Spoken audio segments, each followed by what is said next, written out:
To discuss is Republican strategist Melik Abdul. Melik, thank you so much for joining me. Thanks for having me. Of course. So do you agree with me that the media does this kind of conflation intentionally when the president is talking about groups of immigrants whose behavior he doesn't approve of? It tries to turn this into a conversation about race.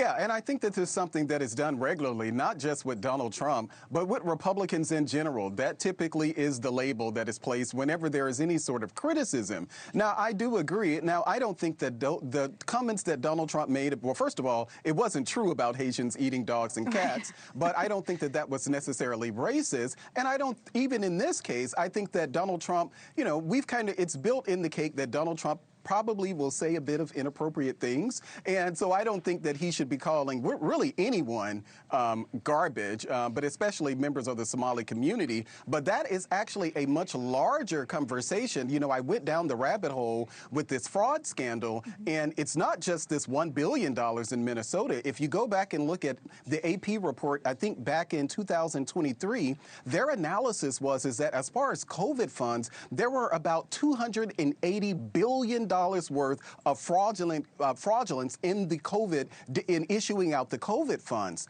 That was $280 billion.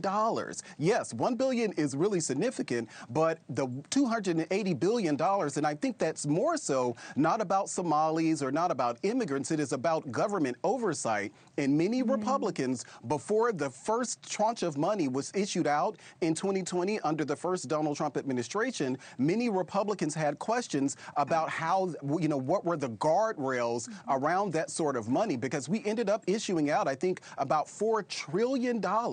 And we really still to this day don't know how all of that money was spent.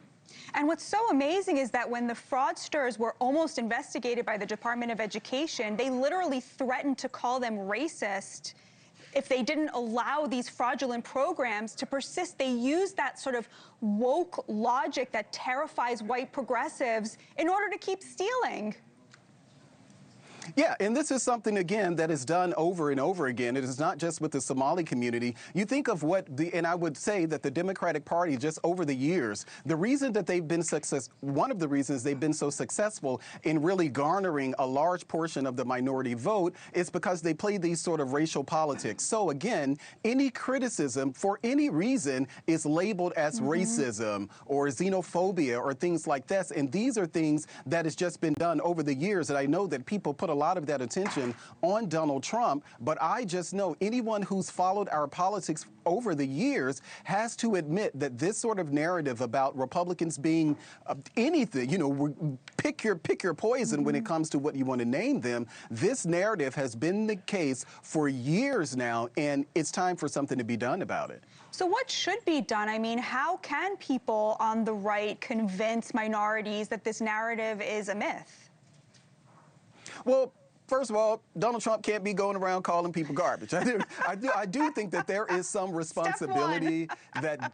Yeah, I do think that there is some responsibility that Donald Trump has, but I was going back to look at what Donald Trump did. This was a video when he caught COVID, he was in the hospital back in 2020, and he invited Candace Owens, not to bring her name up, but he invited Candace Owens' Blexit group to the White House, and he started talking about, this is when Donald Trump actually released his Platinum Plan, and it wasn't anything specific to Black people or Hispanic people, but it was how they could benefit from being a part of his administration. So that was around entrepreneurship, business development, education, even in that speech. And I've heard you talk, you were going to talk about it, but Donald Trump was talking about protecting pre-existing conditions. And when you think of the healthcare debate that's happening now, Donald Trump has always been a bit to the left of the Republican Party on those type of issues. So I think that populism, the same populism that drew me to the Republican Party and really in support of Donald Trump back in 2016,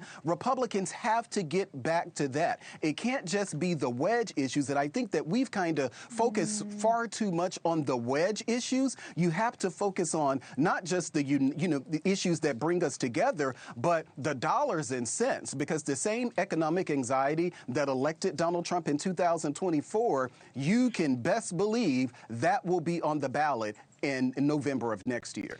Thank you for watching. Subscribe below and download our NewsNation app right now on your phone, and you will get fact-based, unbiased news for all Americans.